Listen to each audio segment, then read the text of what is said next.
Welcome to Fit Club Vegas, the ultimate fitness destination for visitors.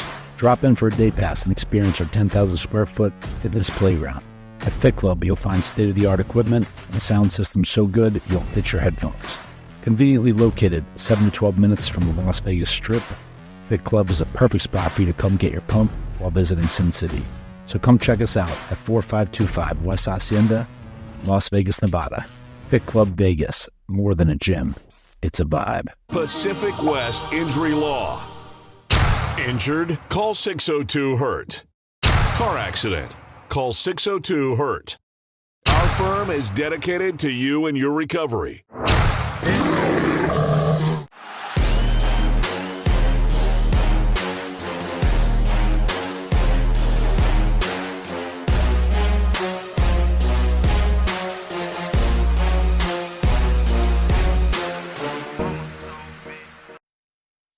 Yes. Guess who just showed up? Mr. Olympia. How many times have I said that? More than you can count. The mailman, Somalia mailman. Where's he from? Ethiopia. Damn, disrespectful. I'm telling you, call him Somalia. Yeah. I hope they're at least next to each other. Two-time. Great to be on, Jay. Classic Mr. Olympia. Finally, you're in the house. We kept having this conversation. I know. And we do these interviews for your thing at these expos, and you hit me up a few weeks ago, and I'm like, damn, yeah. Are you going to come? And you just happen to pop through. You hit me the other day, like, I'm coming to Vegas. Yeah, brother. I had no idea why until you walked in today. Now I know. USA weekend. Yep. Happy to have you on, man. It's good, right? Happy to be on. We've been talking about this for a while. Yeah. 3.5 made time for us. We see how it is. Nah, I've been hitting y'all up, but it's good. It's like finally it's happening, and finally we get to more stuff has happened. Well, we get to talk about. I see you more internationally, I feel like, than I see you on the ground in Venice training. But one thing, every time we go to Venice, you seem to be there, which you're one of the few that is still migrating to Gold's Venice. And I just asked you how the atmosphere was, and is it motivating training there? Now it is. Like I said, in maybe about 2, 3, 4, 5 years ago, no. Around COVID, right immediately after COVID, no, it wasn't, because they, like I was telling you, they changed management. The staff didn't honor bodybuilding, didn't know anybody, didn't know about the history. Now they do. Do you remember the first time you walked into Gold's Gym Venice? Do you actually remember how, like, that moment?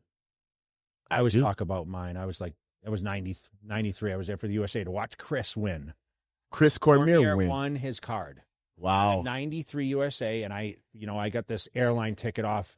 They had a misprint in this Boston Globe newspaper, and I was in Massachusetts at the time, totally broke, and it was $99 round trip. And it was probably like $199 or $250, somewhere around there for a round trip ticket on American. Wow. And I was able to book me and my girlfriend at the time, Kerry, which, I ended up marrying, and, we were together a lot of years, but we went on our first trip to California, and I remember walking in Gold's Venice, and dude, we spent like 4 hours there because I saw all this greatness, and I saw the pictures of Arnold and and Sergio Oliva and all that. Dorian Yates were on that wall, and I was like, man, if I could ever get on that wall, a dream as a teenager. Just won the teen nationals like a month prior. Yeah. And so, what was the first time?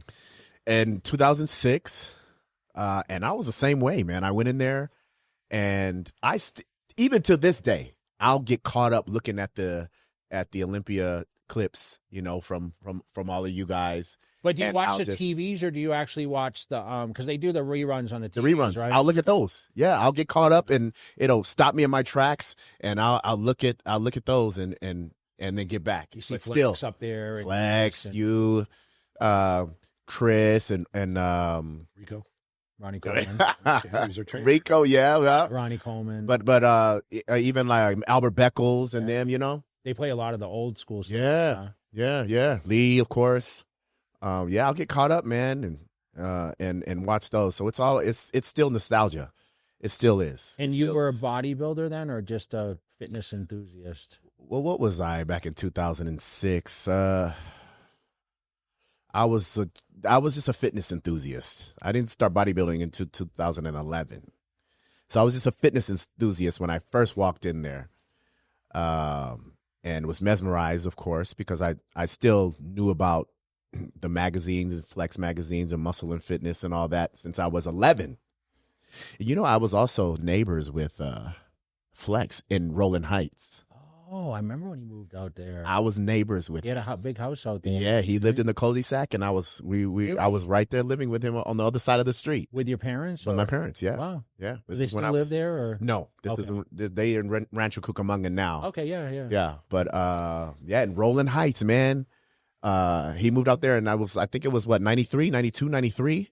Did you hear him every time he came down the street with the stereo booming? Or he had the loudest stereo systems in his cars. Right there, yeah. He had this crazy Suburban. You remember that Suburban he had? We were talking about it when he was on the podcast, and I don't know how much he invested in that thing, bro. Yeah. He would sit outside Gold's Gym and shake the whole building, you know? We have a guy that does stereos back here, and everything, we had, a guest the other day, and we came on, and all of a sudden I said to Matt, I said, oh, God, here it goes. The building starts to shake, and the guy's like testing the stereo. It's like literally right behind here. There's a car stereo installation guy. He's got all the old schools out there. You just hear the whole building. You're like, oh, man, I hear it through the microphones. And it's right. And, hey, man, that's bumping. That takes you back to the 90s, though, 2000s. So did you know it? Did you know Flex? You knew it was him? And yeah, I knew who it was. And just, like 2 years in. 2 years in of knowing who the hottest bodybuilders and who the stars were. And I was like 13 years old, and I was like, oh shit, that's you, man. So I was starstruck and shit. And and my parents would actually talk to them more so than me, because I was just shy. Well, he lives here now, Wheeler's here. Yeah, he's in Vegas now. Yeah, for sure. But I told him that story many times.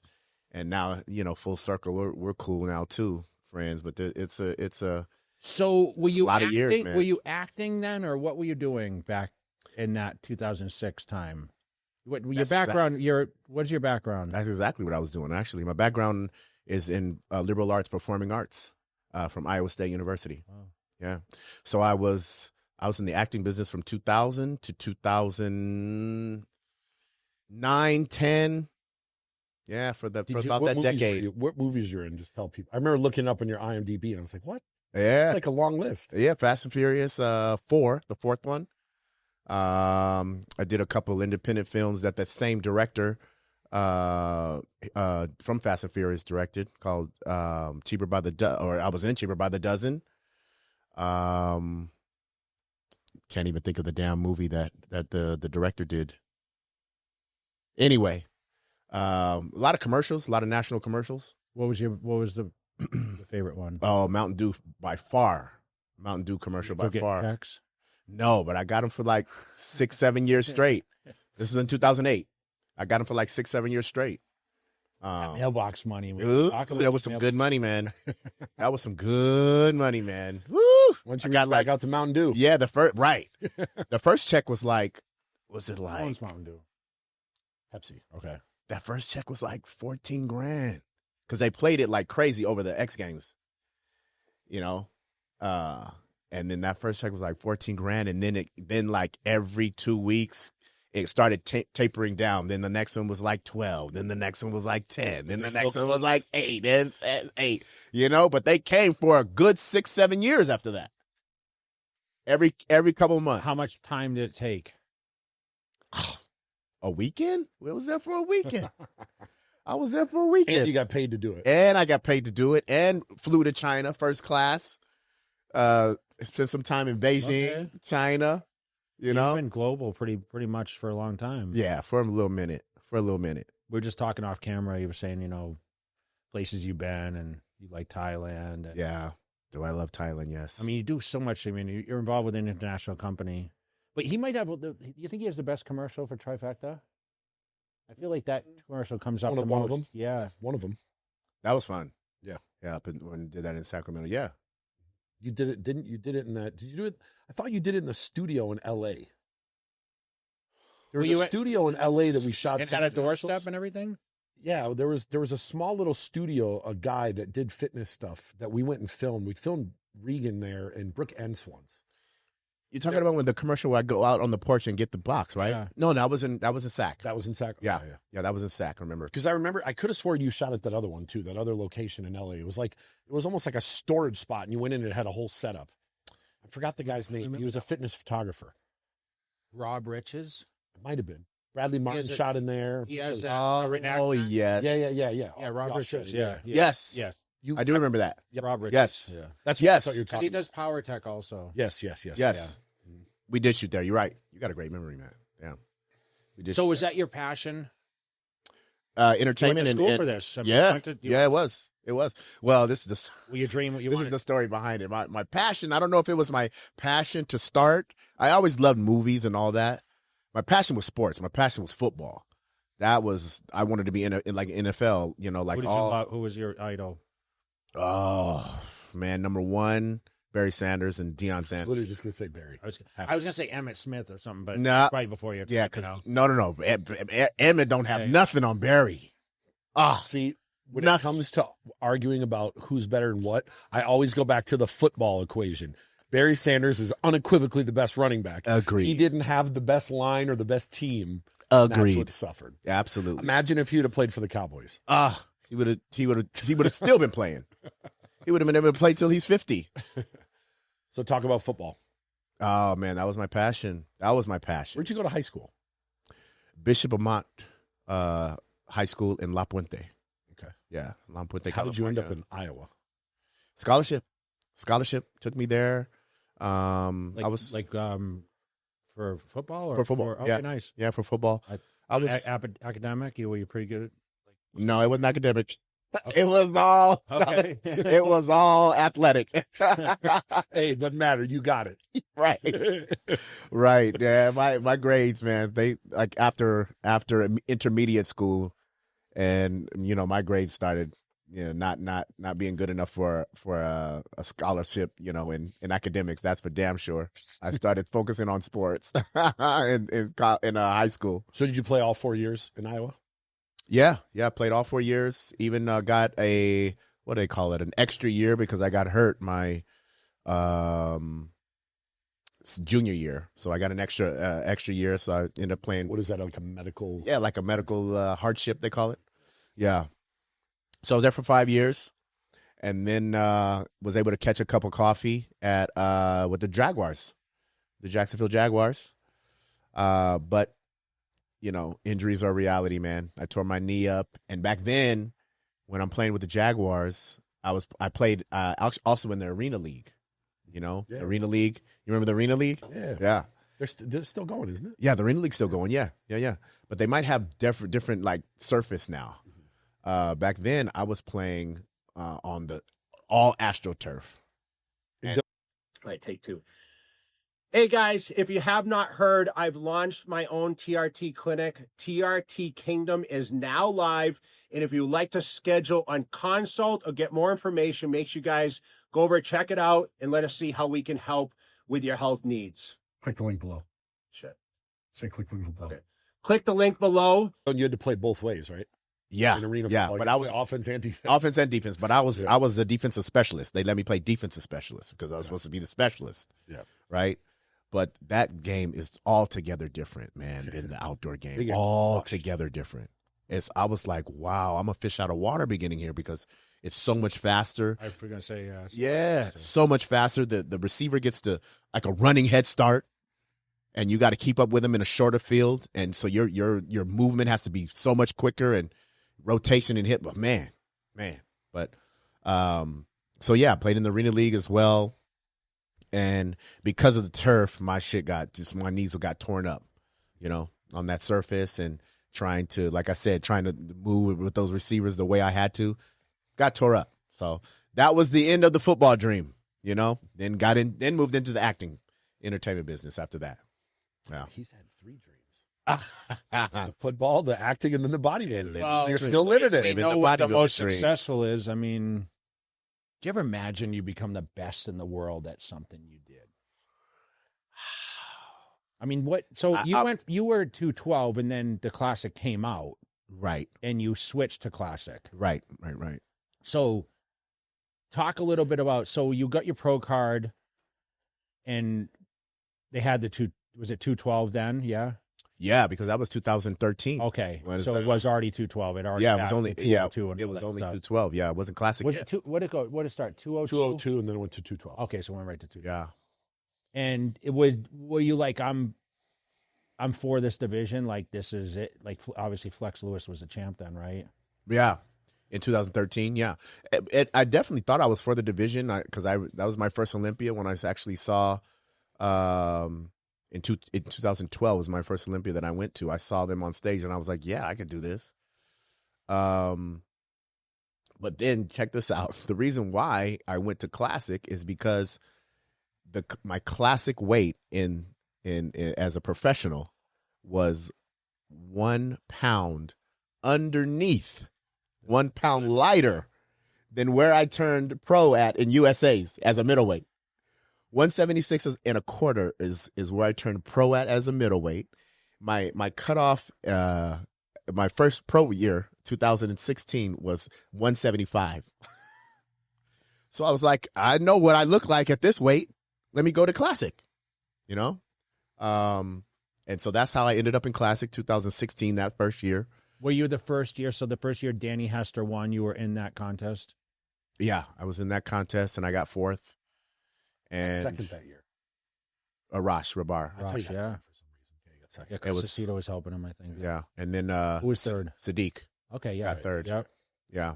Still uncertain with we talked about this, we'll talk the standard. What's the standard of Classic physique? I think I got a standard, but it doesn't seem like. We talked about this. So they talk about taper is super important.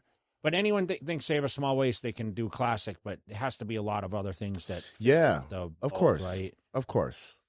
I just, me on the outside looking in, and I always say I'm not the best judge because, sometimes it's hard for me to critique certain people because I feel like some people have a lot outstanding, balance and symmetry and like muscularity, whatever. Conditioning is important too. But I think the world's getting too honed in on, it's about conditioning because a guy can be super ripped but not have the best flow. Oh, absolutely. So I watched Danny Hester win, then I watched you win a couple. 2. And then Chris wins. And then it's like there's controversy a little bit. Not every one of those wins. People I know. Was it Orlando?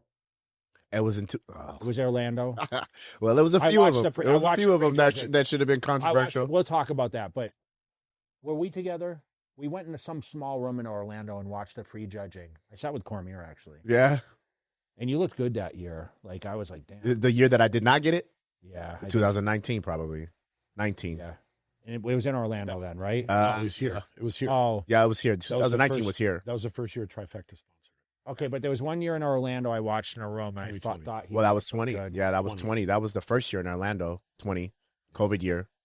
Yeah, so I just talk a little bit about if you could define in the simplest terms what Classic is, tell me, because you just broke it down for me. Classic. Besides to say, hey, I'm Classic. Yeah. I would say first and foremost, you have to have a flow and an aesthetics to your physique that is eye-popping, okay?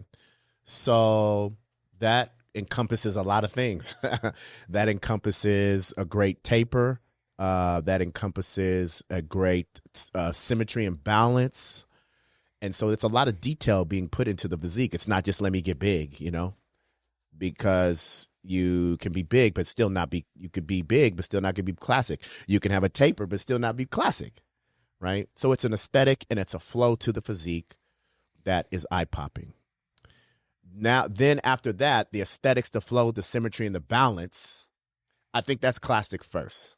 Aesthetics, flow, symmetry, balance. That's Classic. Let me ask you this. They started at a weight cap. They raised it. Did that hurt you or help you?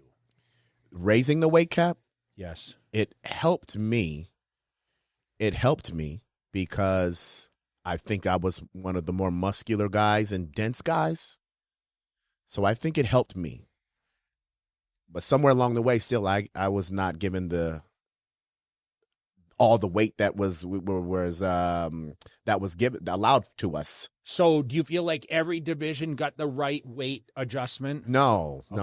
So Who got the best advantage? The tall guys, for sure. Yeah. That's why they just can't they be like that's 40 plus? Yeah. Well, see, that's why they just found out last year, and they adjusted the short guys 7 pounds, and then the tall guys got 2 or 2.5 or something like that, because they figured that after all these years it was off. It wasn't balanced. And it's still maybe a little bit off, What's your weight cap now? 187 pounds. So from when I turned pro in 2013 as a middleweight, I've only been able to play now. How many years later is this? 12 years later, I'm only being able to work with 12 pounds. 12 pounds. I don't know what the top guys. I remember when Regan did Classic, he could be 227 at 6 feet, but now it's like 240. Yeah, he killed himself to get to that, Oh, yeah, Regan. Yeah, Regan was Classic. Yeah, Regan. I competed with Regan a couple of years, and yeah. So you made this big announcement, like, I'm done with Classic. Classic, yeah. Talk a little bit about that. Well, I made that announcement because I felt the weight was still hindering. Okay, but after more thought, there's a lot of things that come into play here, and that came into the thought process. I felt that the weight was hindering. I felt that possibly my best look would be I felt that maybe I was wasting a little time training this hard with Chris, having all this intense training, but not being able to show it with all the muscle that I could be displaying. You say the weight, so you were capping, like your body looked really good at a weight that was not, you had to kill yourself to get down to the weight. Is that what you're saying? Yes. So I had to. If I could ask you, what do you look your best at? Mm-hmm. What's your weight that you look best? Definitely like 197, 8, 9. So it's a big swing. It's right there. 5% of your body weight. Yeah. It's 10 pounds. Yeah, it's 10 pounds from where it'd have to be in Classic. Okay, but see, at the same time, I was not getting down to the weight cap correctly. Okay? And this is why I'm going to pack back into Classic and doing it again, because it has to go down this way. It has to. If it doesn't go down this way, then I can't. Then I might as well not do the Olympia. Okay, explain to me. Okay, so this time around, and I've never done it in any of the years. This time around, you have to get to the weight cap early. You have to get there early. And rebound up. And be able to eat into even weighing in, to where all these years I've been dying, having no water, having no food to make weight. Come back. Your body's not going to come back in less than 48 hours when it's time to rock, right? Is that you have 48 hours from weigh-in? Yeah. We weigh in Thursday morning, show is Saturday. Saturday mornings, prejudging is Saturday about 12. So can you imagine though, just everything though, like the stress, the cortisol down because you're at weight already. Your body is fresher. You're able to eat and fill back up slowly but surely. I had to fill up and try to keep my abs, try to digest it right all at the same time. And you're not a good eater, because I just watched you eat a thing of chicken, which took you an hour. So I already know what his eating's like. Hey, but you see I'm on the right track on getting down to this weight though, because I'm eating barely no carbs right now to get down to this weight by any means necessary. How much more do you have to pull from now? I'm 210 now. Oh, I'm sorry, 208 now. I have to, and I want to. We're 11 weeks out. I want to get there in 9.5 weeks, right? So what is that? 2 times 8 is. Fuck, you got to lose a little bit, a few pounds every week, bro. Yeah, that's a lot. A few pounds every week is doable. Yeah, but you'll get to that point, and then it's like if you lose 1 in 1 week, that's good, right? Because you're going to get a certain weight. Yeah. But as long as it adds up to just 2 pounds a week, me being there 2 weeks out at the cap, I'm going to win this damn Olympia. I'm sure of it, because then it'll be a physique you've never seen before from me. It'll be fresh. I already have one of the most muscular physiques up there. I already have the most muscle maturity up there. So that makes me the most dense up there. And all that's going to be displayed at its height the most. You know, they'd say you can't lose the title and come back and win it, you know. They say you can't. Why? Never been done in classic physique before. Oh, in classic. They say in classic. They told me in bodybuilding it couldn't be done either, and I did it. Well, that's what I'm saying. Did it. Well, see, that's Dory did it. Yeah, and now Breon's going to do it. The girl in fitness did it too. Oksana did it. Oksana did it, yeah. But I don't think she lost, did she? Whitney yeah, she did. And so did Miss Olympia, the girl that just switched. Shaw, body. Andrea. No. No. Did she? No, she lost another thing. Girl that switched to bodybuilding and Miss Olympia? Figured. We want her on the podcast. We've been talking about this. Missy. Oh, Missy, yeah. So she's a good, Missy. She's like, we've been dying to get her over. Yeah, we want her on. Missy's awesome. Definitely not coming on. No, but you're good, Missy. You're awesome. God, we just asked you a serious question about the famous 212 guy. Yeah, we were off camera and we all forgot everyone's name. Ask that one. That's a good. Oh no, well, now you've been thinking about it on camera. We don't want to fucked up. You're thinking about it, and you'll still only get 3 names. I've had time. I've had time to think about it. But that's another reason why. That's you know. You should ask him who's the top 3 classic guys competing right now. Breon, Terrence, and Logan, maybe. Breon, Terrence, and Mike. Okay. In my opinion. And then there's a lot of guys. I mean, he just mentioned 4. Still got in there. Still got Matt in there. Ramon in there. Yeah, Ramon Dino, of course. Yeah. Wesley. We keep forgetting about Ramon. I don't hear anyone talking about Ramon, and he's been right in that mix for a long time. And it's but almost he's like a weight quiet guy that has some issues too. He better do that shit that I'm doing if he knows what's good for him. Well, still, but you want the strongest competition, you know? Yeah, but still, you know, if everybody does it the way. Do you still feel fresh? Like when you go in the gym, are you still motivated like crazy? And like what motivates you the most?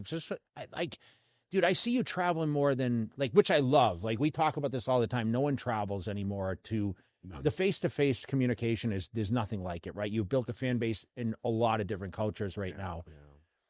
Yeah. How do you stay motivated? Like when we're in FIBO, you know, we're all in the gym training. You're training with 10 people and like we're fighting over one leg press and you know what I mean? Like how do you stay motivated and like keep up on everything? Like you were like the camera guy. I know. I ended up being that. But it's fun, man. It's like to see that and to see the reception all over the world, you know, and that never gets to somebody who doesn't really appreciate, you know what I mean, and doesn't feel like they're really blessed and doesn't really take it in all the moments, they would look past that maybe. But I really value and I really it's really priceless when you see and you feel the reception, man, of all these people around the world and how you can touch them and how you make their day or their month or their year, you know. Do you feel it's more receptive in those foreign places? Like you go absolutely. You go to Dubai, win the biggest check in bodybuilding at that moment, right? That was the biggest. Was it biggest payday ever? Yeah, biggest payday for me for that one. Like the reception you get. I mean, obviously you won the Olympia, so that title holds with you forever. But I feel like, you know, with Chris being the champion for the years he was, people tend to not look at the pioneers of the division in the early days, right? Which is, you consider yourself that. I mean, I remember thinking, gosh, no one's going to beat Breon, you know? Yeah. And I was probably thinking the same, that I'm going to be unbeaten for a while. Yeah. You were for a couple of years. Yeah, but then he thought longer. I mean, I thought I was going to go on at least like a 4 to 6 year run. I thought.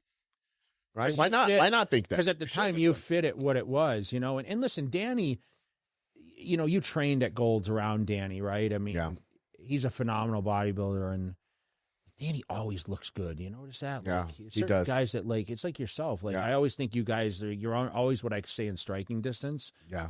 What do you attribute that to, though? Is your consistency key to what you think, what you do? You think you're constant, like you don't fall out, like you're not a guy that just stops training ever or anything, do you? No. I've always loved training. I fell in love with training and the weights.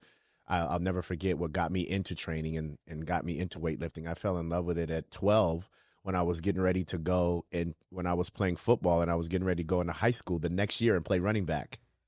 So I started lifting at 12 in my dad's in one of the guest rooms in the house with his weights. And this is all because I was like, man, I got to get bigger. I got to get bigger, man. These linebackers and these linemen are big in high school, you know. And as a freshman, I was gonna be the starting running back. So I was like, I got to get big. So I fell in love with weights at that age, at 12 years old, and it just stuck. And plus, man, like, when you look at the life I'm living and, you know, look at how I'm able to travel and meet the people and all that through just me training, that's how it all started. Why the hell wouldn't I keep doing that, you know, and being able to still reach out to people and still feel a certain way, look a certain way as I get older, right? You definitely incorporate how you feel, how you look, how you're able to treat people, how you're able to feel, you know, and handle life, and you attribute it and you assimilate it to life experiences and are getting, you know, and meeting challenges in life, you know, and in your older years. So it's like a win-win on all levels to stay in the gym, to stay consistent. I've never seen you unhappy, bro. I do get you have such a good demeanor. Like whenever we see you, it's always, you're just so cordial to people. And like, it seems like no one can ever bother your moment. Where I felt like sometimes you got to lock it in this training stuff. And, you know, when you made this announcement for like, hey, I'm going to 212, talk about like the decision, why you decided to abandon it. Just hit clear on that thing. Abandon the Classic. No, abandon 212. Yeah. Oh. Yeah, a lot of decisions, man. I was still, you know, it's a lot of thought, a lot of nights thinking, a lot of days thinking. But then, you know, I got to traveling, some traveling all over the world, of course, right? And to talk about some business opportunities. And then next thing I know, man, you know, I'm looking up and the Olympia is 14 weeks away. And obviously through traveling and not being able to be on schedule and not being able to be in you know, in a groove, because I would want to, if I'm going to really compete in the 212, I want to put about maybe 3 to 5 to 6 solid quality tissue on. That's all I think I need. Seasoned Meaning it has to sit on you more than a week or two. 1,000%. Yeah. 1,000%. That's what I'm saying. That's all I need is so when you 4 to 6. When you did 212 before, what would your off season weight be? Do you remember? Oh, that was in 2013, 14, 15. So you put on probably a lot of density then since. Oh then, yeah. But like, was your weight heavier off season than what you're at? Yeah. Because I didn't, you know, I wasn't on the off season. It was a little popular to eat more pancakes back then. A little bit more popular. The pancake guy. I'm the pancake guy. I forgot. I'm that guy, Jay. I'm that guy. A record number of pancakes at Firehouse. You were there, yes. I beat Danny. I beat Danny. I ate 13. He ate 11. What a total pig you are. Yeah, man. How many did you eat? 13. And how many did He ate 11. So he had the shirt. And I was the king. Yeah. I was the king. I was pancake king. And that's from then on. It was. I can eat 2. I was like pancakes. No, I want real meat. You don't like pancakes? No. You are the first guy that I've ever. They are You're the first person. I'd rather eat some bacon and chicken. Dude, the multigrain at Firehouse are the best pancakes ever. Yes, you guys have to try them, man. You got to try those, man. At least those. I'd rather have like a waffle. Do you still eat at Firehouse? Really? Yeah. Yeah, I still eat there. Yeah, I still go there with Fran. You know Francisco Soriano? Yeah, of course. Yeah, man. Yeah, we still eat there with him. He's my good buddy, and we still eat there all the time. And I'm the pancake guy, man. And those are some great pancakes. So you're not eating pancakes right now? No, because I got to make weight. Pancake house here. Got to make weight, man. I'll tear them up. Stacks and yolks. I'll tear them up. I've been there. I've been there. So the mass wasn't there. So you made this announcement. I think even you said you were going to announce it, like you wanted to come on the pod and talk a little bit about it. But yeah. I see you made it, a week ago or so? Or? Yeah, about 2 weeks that I was going to go back in the Classic. Yeah. And your expectations are to come back to win the title. Oh, 1,000%. 1,000%. They've always been that. Who's your toughest competition? My toughest. No, like maybe dissect a couple of the guys. Like, how do you? That's funny because now Chris is out, bro. Yeah. Chris is out, so there's the landscape wide open. Changed a little bit since you were the last there. Yeah, absolutely. I mean, And of course, I don't think any of the. I don't know what the predictions are out there, but I don't know if anybody has me winning if they know that I'm coming back. But you're going to be in the mix for sure. Of 1 and 2 for sure. That's why I had to come back and do it. If I'm that sure that I can. Last year? 5. So everyone on that stage this year at some point beat every person that you're competing against at one. There you go. Yeah, every person that I beat. Oh, yeah, every person. And I'm the only guy that knows what it feels like to be a champion up there. I'm the only one guy that knows what it feels like to be number 1 in the world. Give me a little dissection of the Arnold Classic this past year. So you had Mike win. Yeah. And who was second? Arnold Classic. I thought you meant when I did it last year. Okay. So Mike won, and Logan was second. Third was Matt Grego, right? Yep. Let's talk about those 3. I think Mike, he looks great. He's the dentist guy up there. Has the most here, for the show a lot. He comes out. Yeah. 2 weeks. Yeah. He has the most muscle for sure, but still a classic physique because he's balanced. He has pretty flow lines, aesthetic, taper.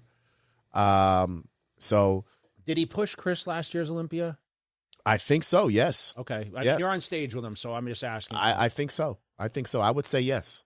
I would say that was a hell of a look, man. I was backstage looking at him like. And you think Logan peaked like, we all hit like that crazy one-time peak in our lifetime. Logan looked good at the Arnold Classic. He did.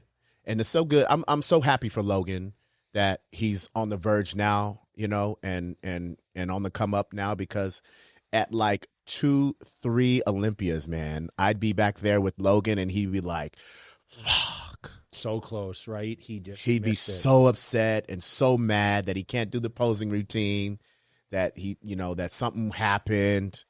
And like I say, about 3 Olympias, and I'm back there when he comes off stage and he's like, fuck, man, it just, it just didn't go right, So I'm happy for him. Because he's an OG. Well, yeah, Logan's an OG. When we saw him backstage, man, I was like, wow, he looks really good. Yeah, I'm happy. He's an OG. I might think him and Terrence are the OGs still rocking and rolling. So actually, Terrence didn't compete last year. He improved, yeah. Yeah, Terrence did. Yeah, he took off. He competed this year. But he competed. Yeah, he did the Olympics. And he looked better. Don't you think he looked better this year when he came back? I think so. Yeah, I think so. He looks bigger. Yeah, he looks bigger. Could it be you and Terrence won too? I think so.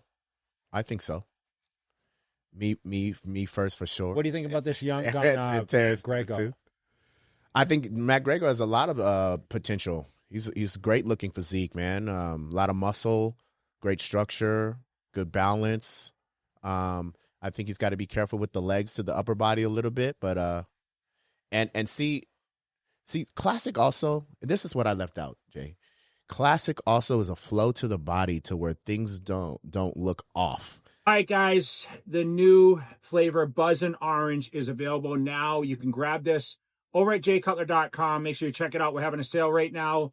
Liquid L-carnitine, 3,000 milligrams. You guys want to get that crazy metabolism boost? Let's go. What they said about you when you won. God-given genetics. You had genes. At the end of the day, you either got the muscle bellies and the inserts and the lines, or you don't. That's why I didn't think because you had the back double, and you know what I mean? Yeah. I was going to say this. The first time I really remember seeing you on stage, was at the 18 Arnold and Flex Magazine at a booth, and Sean Rode and I were standing there. And I turned up and looked, and there's this guy doing a back double bicep. And I couldn't tell who it was because you just see the back. Yeah. But to this day, that was the most shredded back double bicep I have ever seen, and it was you. 18 Arnold. 18, yes. That's the one that I won, the first one. Yep. And how do you think you looked? Was that one of your all-time great looks? No. I remember being stressed out, trying to make weight. I remember trying to trying to get there, running all over the place and getting there at the last minute to get on stage. So no way My cortisol level Not look great. Yeah, right. That shot. My cortisol level was up the roof. That Arnold. No way. That wasn't my best look. So, but I've been able to pull it off, man. I've been able to, stay at the top and remain at the top. Through just I think it's just through the work ethic and the preps that I put in. But this time will be different as far as the preparation and how I get there. It will be the game changer, the ultimate game changer. Think about if you would have done football, the longevity of football versus what you've been able to do now at your age. There's no way. Right? Yeah, there's no way I'd be still playing football at 45.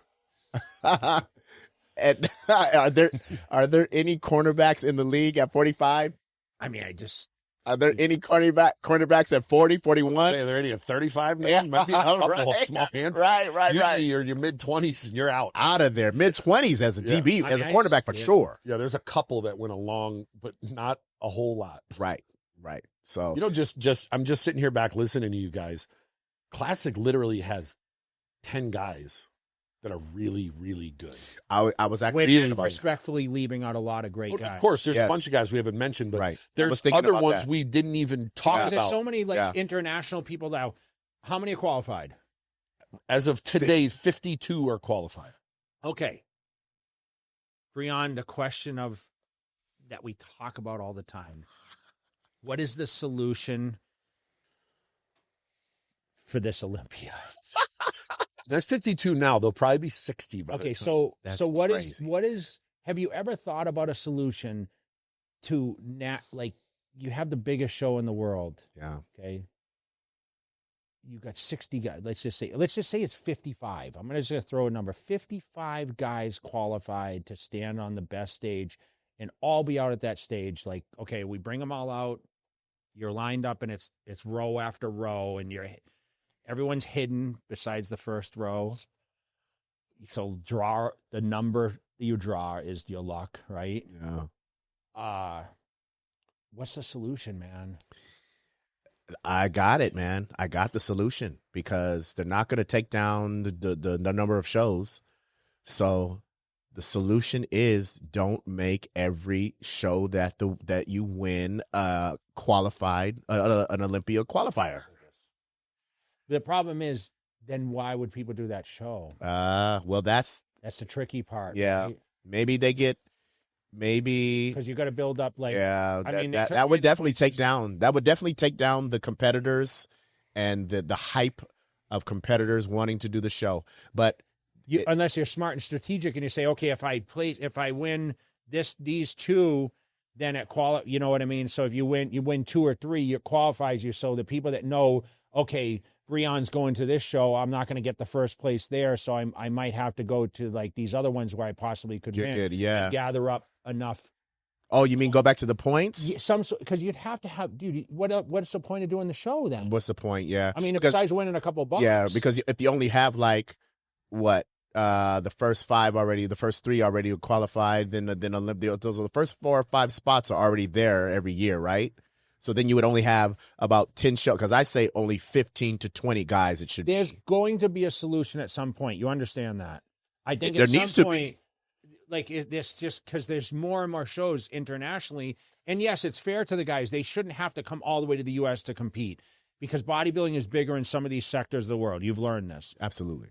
So you have to have those contests. And there's, like I said, there's a lot of great guys we're not even talking about that come from these international places. Yeah. Just so you guys know, I just counted. There's 14 more qualifiers between now and the Olympia, and that's still leaving 4 weeks before the Olympia. Between now and 4 weeks out, there's 14 more. And there's 55 now. Classic. 52 now. 52 now. So technically it could be more. 66. Yeah, but chances are like one guy wins too. Yeah, but some of them I'm looking up. Like there's a show in Florida and a show in Hong Kong the same day. Do you compete before or you don't? No. I mean, you're qualified for life, right? Yeah. So, I need all the time. I need all this time to come down to this weight cap. Is that a pressure off your back, not to have to do a? Yeah, to not have to qualify. Like thinking, I'm going to change divisions now, going back and like. Yeah, absolutely. It's just I'm able to just ease my mind and kind of just focus all on this one, and put all my eggs in this one basket. Definitely the pressure's off there. Talk about your training style. You train with Cormier. Yeah. You have a nutritionist. Yep. So I see you going to these camps. I mean, you've been to Dubai, you've been to Kuwait. Yeah. You train in San Diego. What's the game plan now as we're this many weeks out? Where is camp being set up? Well, right now camp is in LA. We'll get back with Chris. I'll probably see him this weekend in Mexico. We're in another country again. So next weekend you go to Mexico? This weekend. Tijuana Pros. Yeah, the Tijuana When? Pro. This Sunday. Oh, Yeah. well, you're in Vegas, bro. I'll be leaving on Saturday night to go there to go there on Sunday. It's a classic, open classic, Tijuana Pro. Yeah. Wow. Yeah. I'll be going there. So you fly from here over there? Fly from here over there. Yeah. And then so I'll see him and we'll game plan where we're gonna do camp. We'll probably, Jay, what we'll probably do is set it up out here. Like we were here last year, the last 6-7 weeks. So we'll probably set it up out here. Do you think that makes a difference doing a camp in a dry spot, like with no humidity here? Do you think that makes a difference, or does it not matter? Compared to like if you were in the UAE now where it's super humid, right, versus getting your body acclimated to the dryness. Does that make a difference for you? Absolutely. Yeah, because that is going to getting your body acclimated is going to make a difference on what the body looks like, what you feel like, how you prepare, how much you're going to be ready, what you have to do all at the last minute or not. You know, absolutely. So is Hyder putting the deposit on the mansion or what? Yeah, most definitely. Hyder, you hear right, that? Hyder. How do you hear that? Let's go. Got the Java house. The Java house get on Airbnb. Yeah. I'm going to search the most expensive. Yeah, yes. The Java house compound, Hyder. We need to set up shop because Rubiel is going to be competing this year as well. I wanted to ask you about that. Yeah, Rubiel, man. Talk about Nexzilla. Nexzilla, man. Talk about Nexzilla. Nexzilla. How big is Nexzilla? Huge. You've seen him in person. I want you to answer this question. So you train with this guy. Yeah, many times. Are you surprised or not surprised he got into the shape that he got into? Oh, I'm not surprised. I knew it was going to happen at some point in some time. You know, he's young. He's 29, 30. I'm not surprised. You know, just all he needs is some experience and a couple of times to hurt a little bit, you know. Nexzilla likes to eat, and he likes to, he doesn't know quite what it means to be a professional on all levels. You feel me? But the most important question is, can he eat more pancakes than you? Definitely not. Definitely not. I don't know anybody really out there. Maybe The Rock. Where does Rubiel need to improve to crack? Like, where do you think he can, can he be in the first call out? The first call out of 5 in the Olympia? No, it's what his first call out. It's like 8 usually, isn't 6 it? to 8, Or somewhere in there. 6 to 8, 7. yes. He could be there this year. More conditioning, he could be in the first call out, 6 to 8. I think he could. With more conditioning. He's going to have to Does he train his legs? He does. Once a week. We train him once a week. Doesn't need to. Yeah, we train him once a week. Conditioning. Yeah. Conditioning wise, yeah. We train him once a week. Does he don't train crazy heavy or anything, does he? No, because that's not Chris's style. When we were in camp with Chris, it's not Chris's style is to train crazy heavy. Chris's style is putting some weight on there, but it's controlled. It's every rep is intense. It's slow negatives. It's contracting and squeezing. You know what I'm saying? You can't train crazy heavy like that. So your weights you don't pay attention as much weight as you do about control and time under tension, that kind of stuff with your training? Absolutely. Yeah. That's always. Does the train turn up from here or does it stay with what you've been doing? Oh no, it turns up, man. Right now we're on all the fucking anabolics. Shit. So what do you do? So turn that shit up. Do you do cardio every day? I mean, like today, you've traveled out here. Yeah. I just ordered you some chicken and rice, but like how many meals? Like what do you eat the rice, man? What do you do for meals, and like how many meals will you eat in a day, and like how important is your training right now? Training is very important. Meals is 5 meals a day. We're only 2 carb meals a day. To really get that weight. That's what I'm saying, I'm man. hungry right now. Yeah, I'm hungry right now. But I'm blocking it. Because 11 weeks out. Yeah, but hey, remember though, I'm 9 in my mind, right? To be at the cap 2 weeks out, so I'm 9 in my mind. So I'm huffing and puffing right now. Cardio in the morning, or hell yes, fasted cardio in the morning, 45 minutes. Do you believe in fasted cardio? People ask me this often. Or is it just something you've gotten adapted to? It's something I got adapted to, but I don't know if I necessarily. I think you could still be at a burning rate and burn fat reserves with taking in meals, taking in food already, right? That's the point of fasted cardio, right? Because it's metabolism. Yeah, because the idea is that you're starved already, Yep. and then in a starvation state, you go into it again into the reserves. But I think you still can go into the reserves after food. I don't think fasted cardio is the end-all, be-all for the most optimal way to. I do it every morning. That's why I'm asking. You do it every morning? I've always done it, yeah. Just because I try to get him on the same thing because, like, he's trying to lose weight right now, you know? Yeah, Matt, you going to do fasted cardio or you just don't want to? Man, you're up at 4 o'clock every morning, though. What do you do? You know what it is? I fucked one of my toes up, so sometimes it just hurts walking. I see. I have like a torn tendon on the bottom Oh, of the I foot. see. But instead, I usually just Maybe you fast. Maybe you bike her. Yeah. I just fast in the morning. I don't eat for the first 4 hours, and I just drink caffeine. Okay. And then now I'm just literally no carbs, and just that works for me. Yeah. No, the diet is shit. The diet is a big ass part of it. Just the diet, is a big ass part of just losing fat and being leaner. But do you do it for fat loss, Jay, in the morning, or do you do it because I do it you're for just my head? used to? I do it for my for mental for capacity. my mind. I kind of prepare my day, but it's just second nature to me, and I'm really trying to drop weight. You are. Yes, I want to be slendered out, meaning, I'm like 225 now, which is the lightest I've ever been. But like, even I was in here the other day, Matt's like, man, what are you doing? What are you running? You look, and it's like, no, I'm just leaner. I'm smaller. He had a tank top on, and he looked more beefed up. Jack. He wasn't. He was just. I'm just early. more cut, Yeah.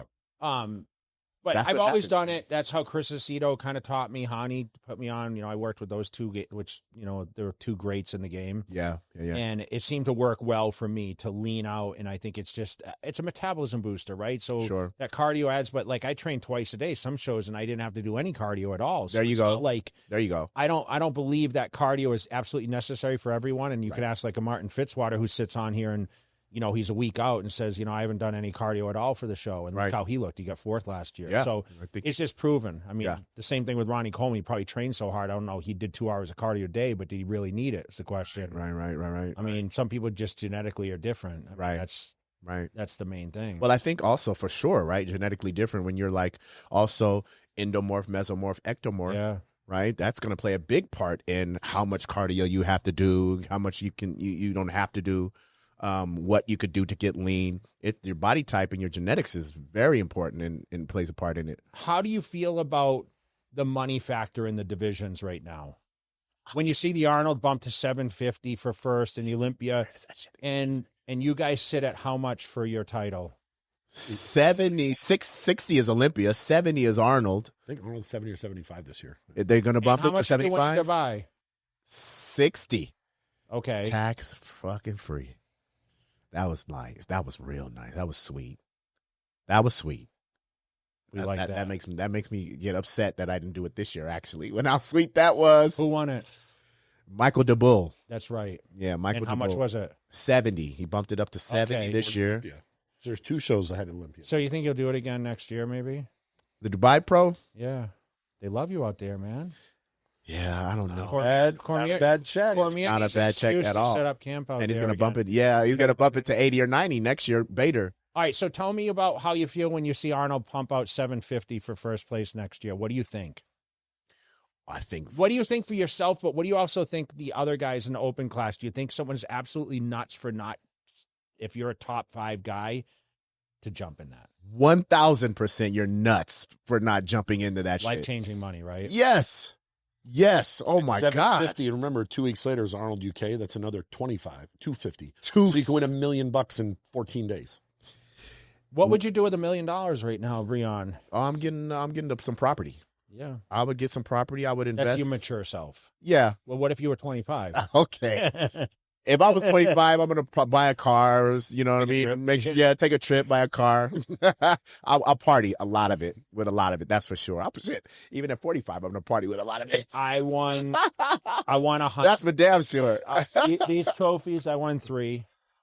Chris was second to me each time. I feel so Chris. 100K in a truck, which was bigger than the Olympia at that point.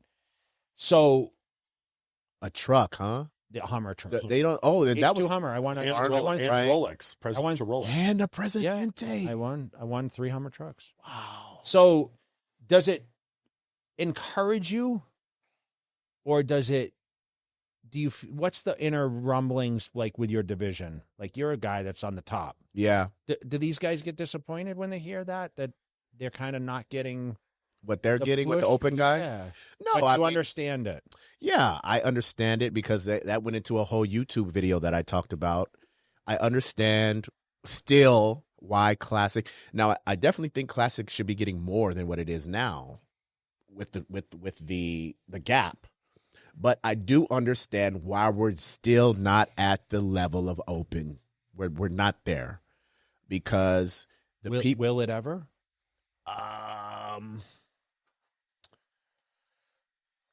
Oh man, that's a good question. That's a good question because you see the people that are paying for the tickets to fund the open are the older generation, the people that have been following bodybuilding for a while, 30s, 40s, 50s, 60s. They have the money to pay the VIP tickets to go to the Olympia, to pay all the everything to go there, to take their families to go to the Olympia. That's what's supporting the open, the people going. The demographic that's supporting Classic is 18 to 25, 18 to 30. They don't have the money yet. If they did, and Chris Bumstead had the following that he had, that venue would, like, you guys are in the expo, right? There you go. Would have been controllable, right? Then it would be them affording to give the Classic division that much money because the proof is in the pudding. Tell him your answer to expo competition. I've said forever, the open men need to be at the expo on Saturday. So he has a solution to make. So for a couple reasons. You notice how every year they always shit on the open guys. You're like, all these guys are off. This guy's off. This guy's off. Well, sometimes they don't go on until 11 at night on Saturday, where you guys go on at high noon. Boom. You know what time you're going to be there. Yeah. You got 2 meals in your system. You can peak. Could you peak if you didn't know what time you were going on? No, that's not. They have you backstage at 7. They're like, you're going on at 9, and then you start pumping up. Oh, it's 9:30. Yeah. It's 10. By the way, it's another 2 hours. Yeah. No. We were in the spot you were at one point. We were in high noon.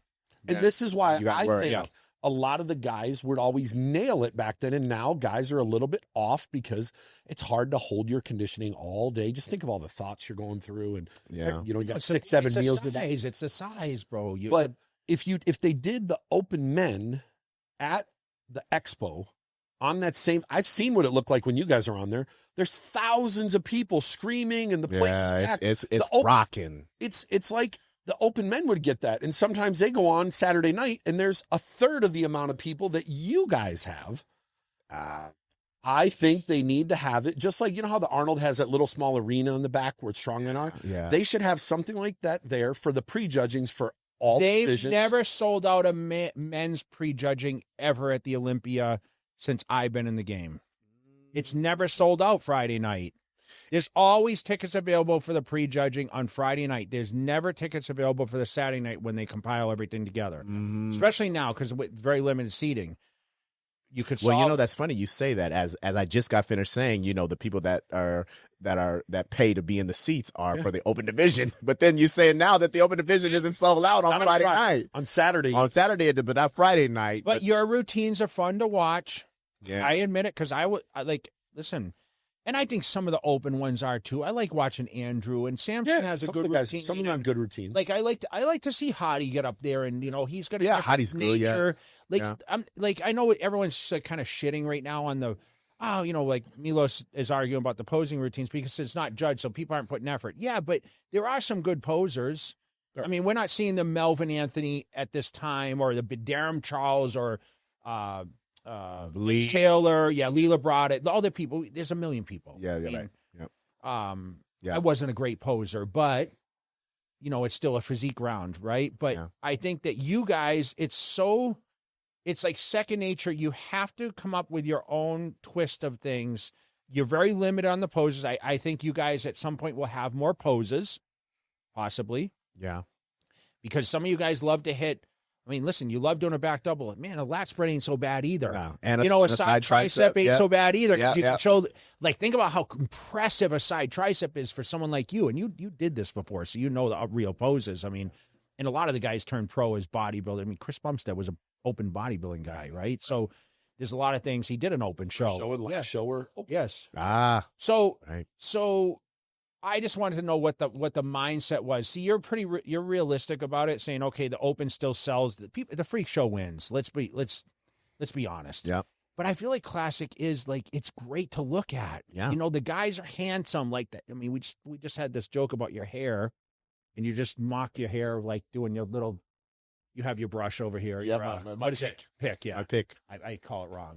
You don't know anything. I brushed the side. Yeah. We brushed the side. So I Brush said, the hey, side, it brush doesn't the look fade. any difference, but it's a whole. Sean Ray used to wear mascara. Oh, Sean.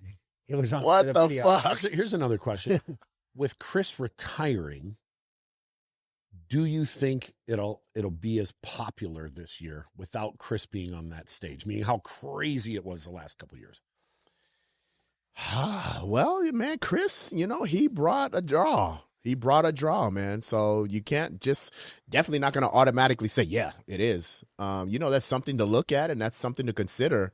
Yeah. But I think maybe he'll be there, man, and his draw still loves Classic. I think the people that follow Chris love Classic in general as well and fell in love with Classic. So I think they'll still support and they'll still watch, but maybe there might be a little drop off from Chris's following. They might watch the stream, but might not fly here. There you go. But there's not a lot of Chris's fans that are flying here anyway. Yeah. But some, a small number.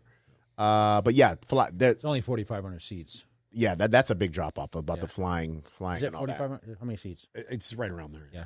I'm just thinking the expo, I was there this last year in prejudging, and when you guys were up there, it was 100 people deep. Yeah. And all you saw was cameras around, and it was just, yeah. That's right when I was sitting, I'm looking around, I'm like, fuck, why are the open guys not here too? Right. They should be here because just think of how exciting it'd be to come out at high noon for Samson and whoever else to Hottie to be in front of thousands of people instead of. Agreed. Yeah, agreed. People aren't that excited at 9 p.m. at night on Friday night. Absolutely. Agreed. Totally agree. And that's why also Classic needs to be at maybe they need to find a way to get Classic prize money at least 300, 250, 300 grand. Would that change your mindset at all about the training? Or are you just training like the money doesn't matter? Oh, no, I train like because you're living the life, dude. Yeah, I train to win in any way. So the money I'm not thinking about the money. He's got Mountain Dew money. Mountain Dew money. That's a great slogan. Yeah, the Mountain Dew money. Yeah. That bought me my house. There you go. Absolutely in LA. Mountain Dew money. So that was cool. But maybe you can have buy house money in Classic right now too, man. If it was at 250, 300,000. Can you imagine when you were that young kid with a dream? You made money from lifting weights. I say this to people all the time. Like, I created my life. I have the best life in the world, man. We see that. And it's amazing. Like, I did this by lifting weights. Now, that's what keeps me in the game. That's what keeps me motivated to travel and to get in the weight room still and be excited in there. That part. Because you think about all this great life and what we're so fortunate to have, all from how it started, all just from being in the weight room and developing a physique and to be able to showcase it. And your family's so supportive of what you do. You just talked about, like, I get to meet, obviously. Yeah. Mom and dad. Expos, yeah. And yeah, they're getting up there, man. 86 and 76. Mom 76. And they're still in great health, thank God, and still pushing, and still dad's running around here. He was going to do, at 86 years old, he was going to do a track and field sprint last year. Yeah, I've seen those. Yeah, he was going to do a track and field sprint. I don't even know if I can sprint right now, but he can at 86. He can sprint. You crazy genes, huh? Yeah. So when I see your pops next weekend, I'm going to say, listen, you need to set up you and Breon racing. Oh, film it. Well, he's already going to tell you that he's going to whip my ass. He could tell you that he was going to whip my You think ass. you're still pretty fast?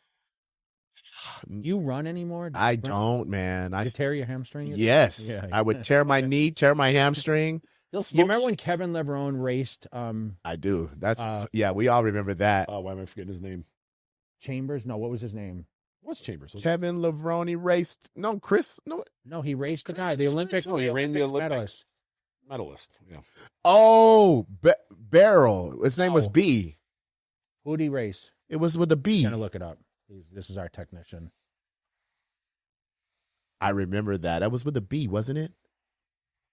It's going to take me a second. Okay. He said that he wore the ZMA tank top. So it was Victor Conte. Yeah, set it up. they need to bring those tank tops back, man. Dwayne Chambers. Yeah. Oh, Dwayne Chambers. Right. Oh, from the UK. I remember him because I was a track and field guy. Yeah. So I'm a track and field guy. well, he had the world. He was a Yeah, he was the gold fastest medal guy in the world yeah. at that time. Yeah. I think Kevin kept up with him for about He held 30 his own. yards. Yeah. He held his own. He held his own. I remember. And he was big there. He was still 250. Yeah, shit. I want to get back to sprinting. Yeah, I want to get back to running. We need more call outs like that. Yeah, I want to get back to that. I am getting your dad. I'm getting your dad to race you. It's happening. We're filming it. He'll definitely tell you he could whip my ass right now. And to be honest with you, I think he would beat me now. I think he would because I don't run. I mean, I run on the maybe on the treadmill and I'm stepping on the stairs, but I don't get out on the terrain and sprint. I could take anyone for like 6 yards. And after that, I'm done. You got a great Do you start. pay I got a good first step. Do you pay attention to a lot of other sports? Are you still like an enthusiast? Being on the road all the time, like you travel through the fall, like you're not traveling now, obviously. So can you lock in watching football and like professional football or college ball? Oh yeah, man. I always catch the games. I always You catch like college ball or? Yeah, I love college ball.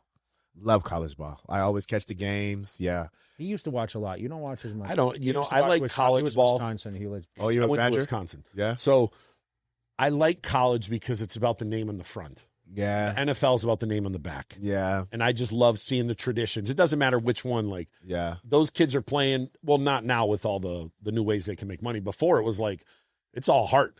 Oh yeah. Yeah. Instead Now of a it's NIL. guaranteed check, you might not. I'm Yeah. Yeah. Now NIL is crazy. Now they're making more money.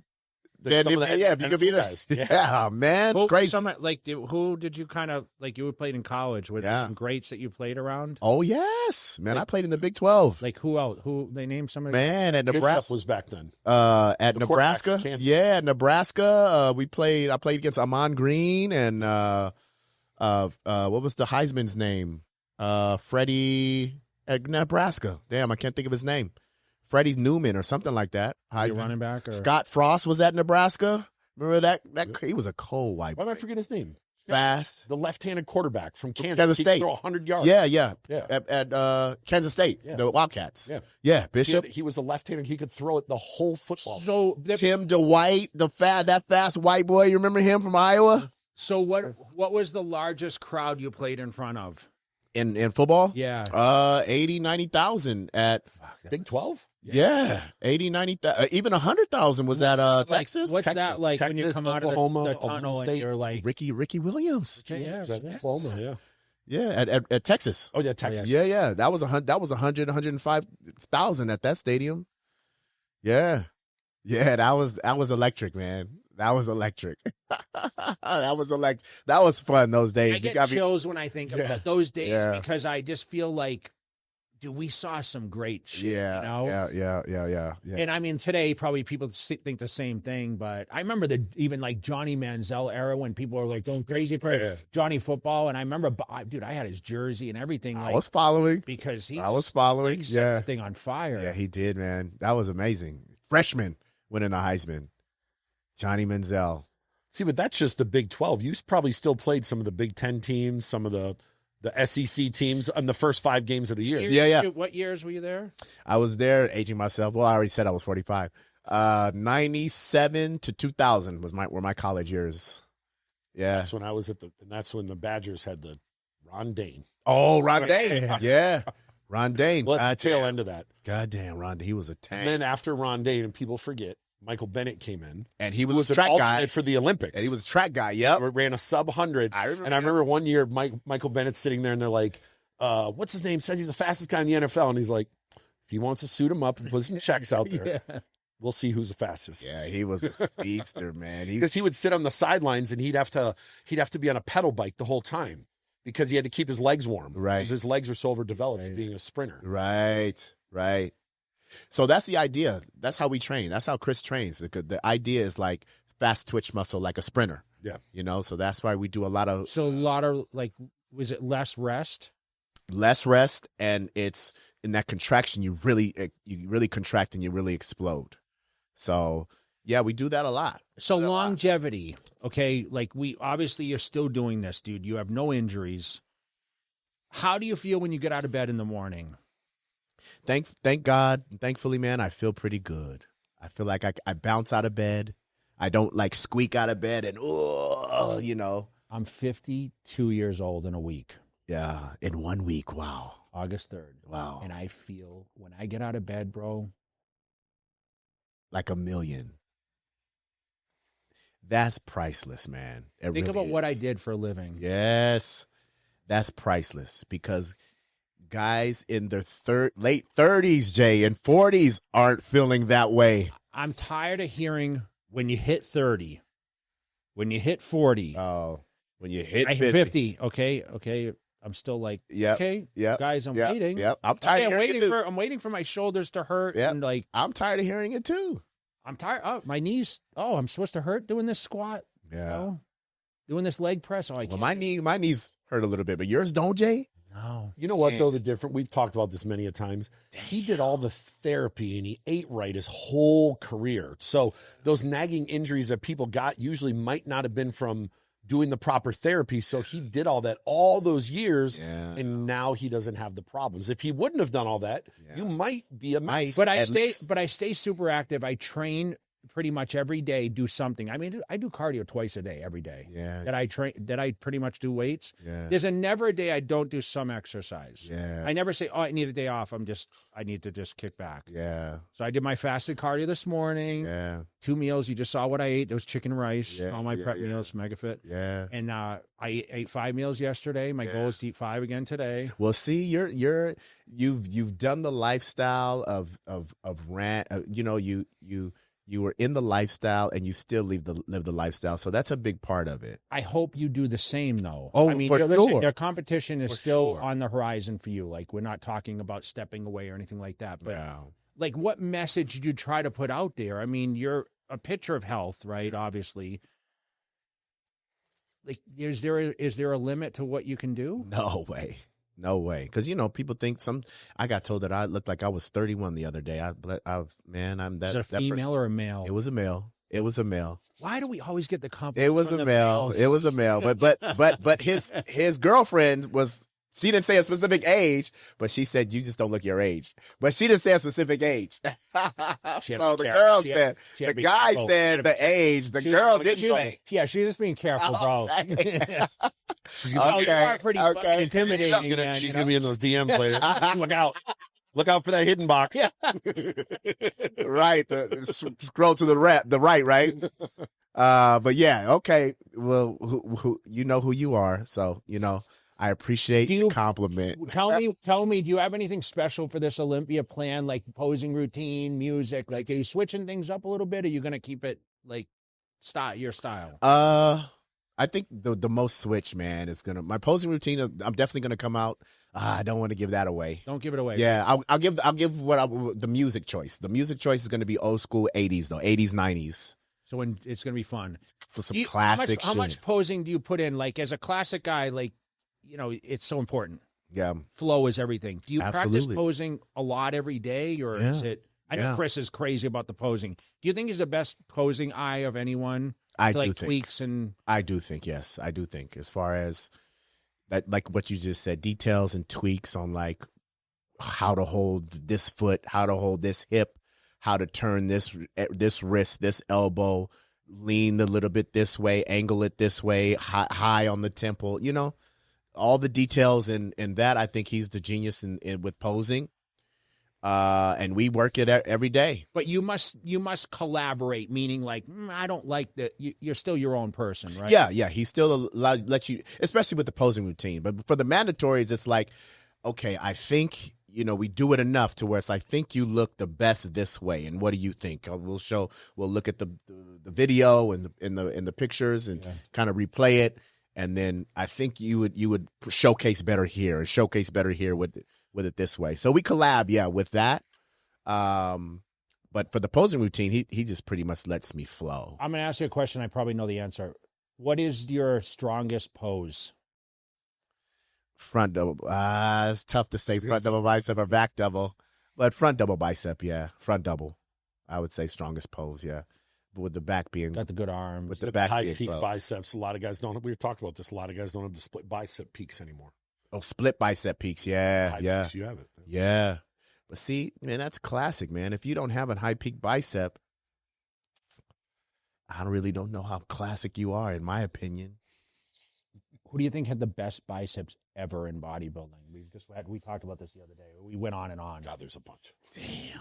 Think about old school. I know. That's what I was going. That's where I was going. Robbie Robinson. Yeah. Robbie Robinson and Albert Beckles. I don't think you can really go too far from there.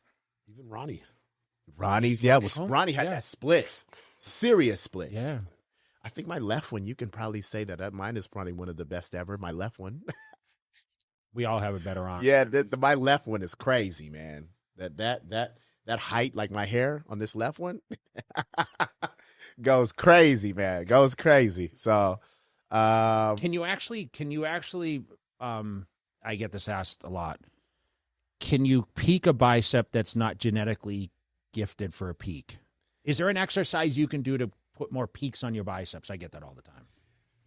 More peak. What would you say? Okay, you might not have a crazy peak, right? Like some of these guys we're talking about are like pro bodybuilder type peak. Yeah, but you can just do hanging Isolation. Yeah, right? hanging So isolated you think curls. cables are better than dumbbells? No Okay. way. I don't. I think dumbbells, free weights are just by far superior than machines and cables. Gosh, Milos would be so mad, wouldn't he? I kind of agree. I know. You're just stimulating and putting stress on so many different things that you're not with cables. Show me the craziest physiques in the world that were 100% built off machines. Right. The craziest physiques in the world. Dexter would probably have something to say Well, about that too. Started off. Yes, he did. I remember. Absolutely. Dexter was. I watched him train. He was fucking strong as hell on free weights. On free weights, right. But at some point, then you transfer over once you've got that density. And that's why he lasted till 52, 53. Yeah, and he looks amazing still. Yeah. He just put on his Instagram, he said, I'm coming. Kevin Levrone inspired me. He did mention my name too, so thank you, Dexter. I did say he was one of the greatest of all time. Like Dexter Jackson is get left out of the conversation of people look at Haney and Ronnie and Arnold, but you have to look at the longevity. Sure, man. And what it is. And, do you ever think about the after time? Like, hey, when I walk away from this thing, like, do you ever think about that? I do. Do you think you'll stay in the business? Yeah. Let's stay in the business. Like Pancake House. I can picture that. That's for damn sure. Like, damn sure can picture you think that. you would like to stay working as some sort of, like, traveling? Are you just going to go disappear in Thailand? No. I'm not going to disappear. It's not a bad idea, Even though you could. Shit. Even though you could. Hey, win one Arnold, bro. You could. Yeah, man. I'm on Arnold. You don't have to come back. Right. Just a one-way ticket. Right. Done out there. all these guys are going to be like, next year, if I win the Arnold, maybe I'll just move to Thailand and call it a day. What is that, $100,000 for Arnold Classic next year? Damn. It's almost. No, I'm saying the 750 guys. Oh, the 750 guys. It's almost me with worth $40 million. Yeah, it's almost worth 40 million baht, right? It's 50x. Almost worth me trying to go in the Open next year. What's the best place ever visited? Best. I always said Australia. Oh, I was thinking Australia, but you've been more places than me. I was thinking Australia. I was there in 2017. It was amazing. Australia. Can you tell me where the best place is, you think? Yes, I'm going to choose.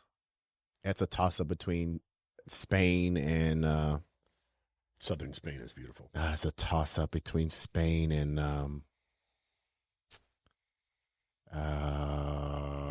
damn. I'm going to choose Colombia and Spain. Colombia, Spain. I'll choose Spain. Have you been to Marbella, Spain? Colombia. Yes. That's what Dorian Yates says. Tell us a little bit about Marbella, Spain. Been there a few times. Been there like 4 San times. Diego?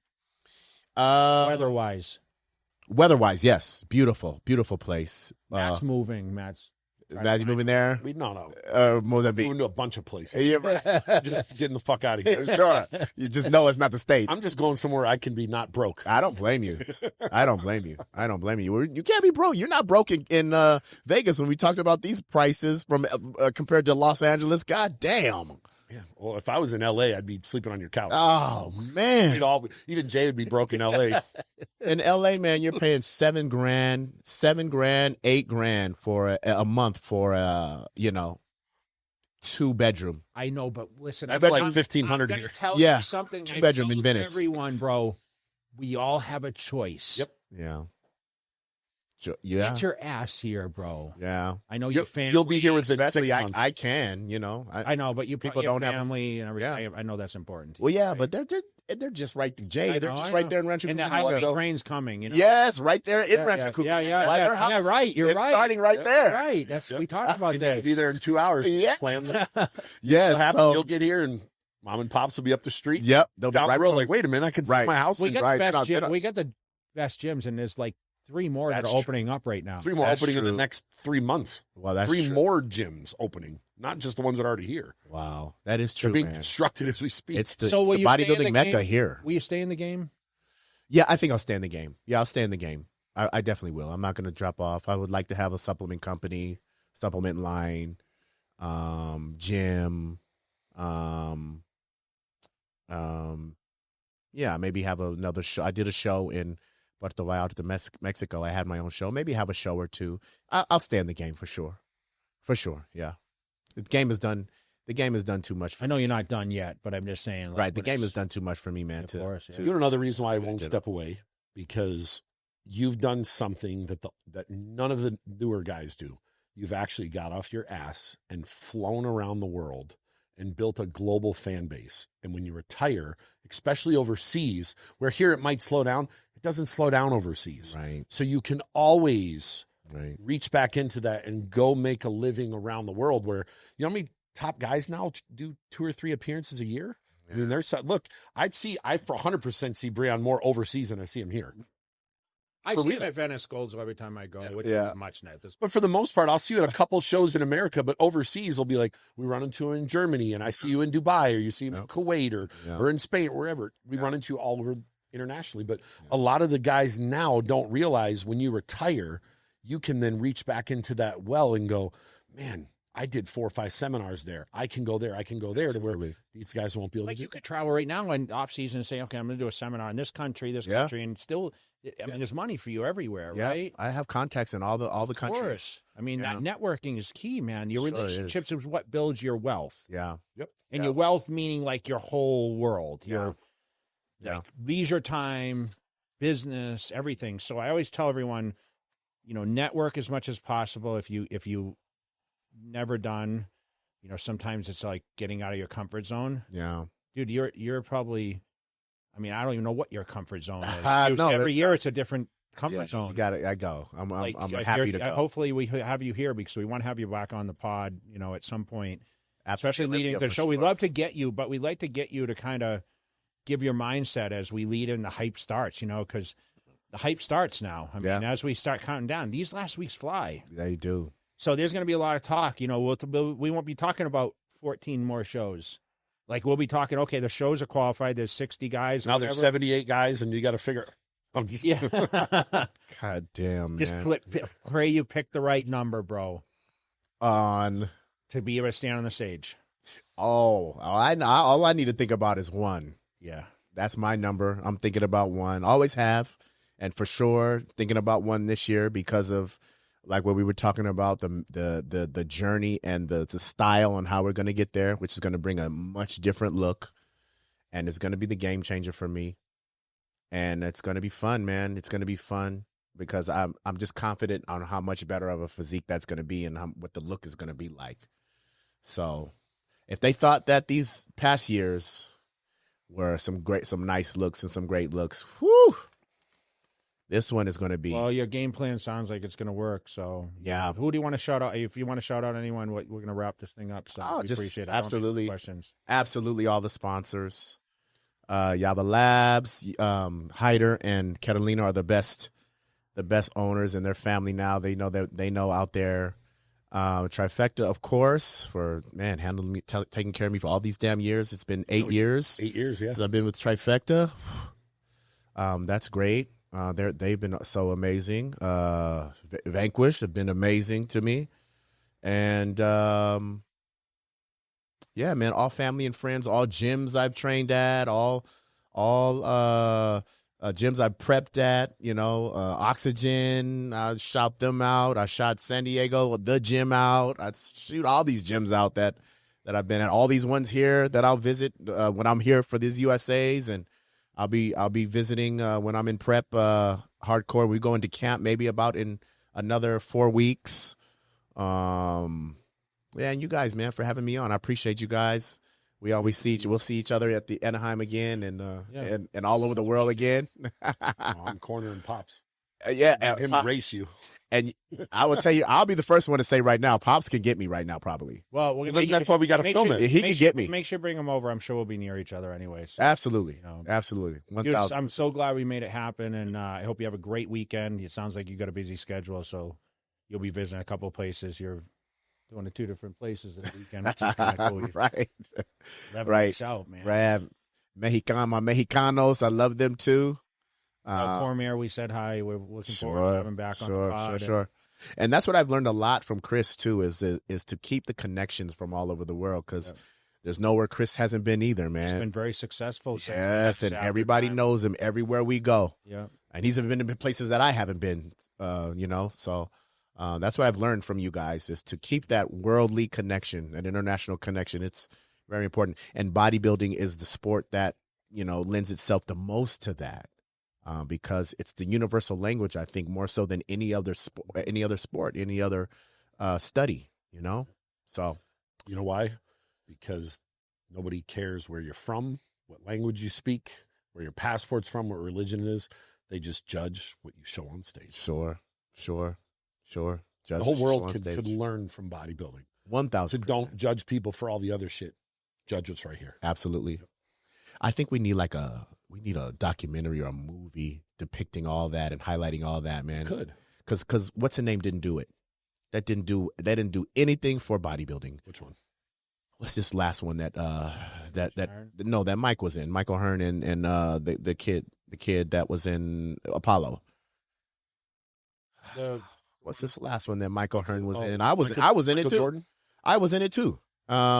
This last one that was about the bodybuilding. Michael Hearn was in it. Yeah, about the kid that had the mental health and I didn't see bodybuilding film. Oh shit, I can't even think of the name. We got to get the name. You got to look the name up. What movie was Michael Hearn? Yeah, Michael Hearn was just in it. The kid from Apollo, Creed. Jordan? Michael B. Jordan? No, the other kid. The other kid.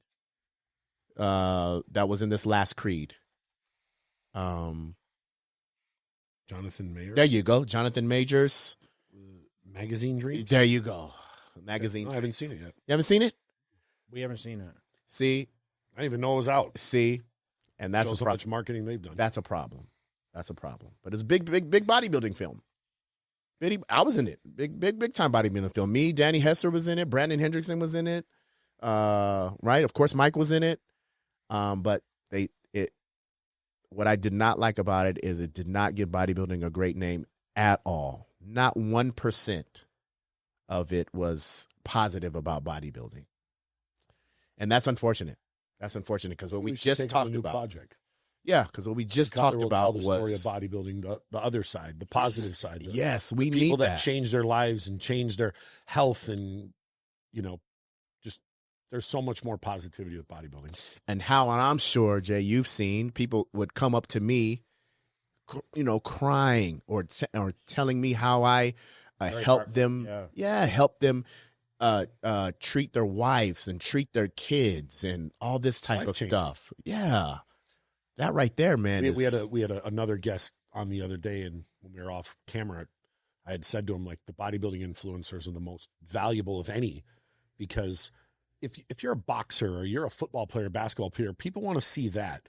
But when you're a bodybuilder and you really, really put out like information, people listen to it and they apply it in their own life. And it can change your life. It can save a marriage. It can save health. It can make you more productive. There's so many things that bodybuilders influence, but people don't recognize that it comes from you guys. Yeah. They don't see it. Yeah. So many things that you learn from in the gym, about life in general. Yeah. Starting in the gym, all the challenges and all the things that you have to hurdle in the gym and think about. That's all such great life experiences that go hand in hand, and more than any other sport. So let's work on that project soon. Let's do it. Appreciate it, bro. Yeah. It was a good time. Appreciate you guys. And we out.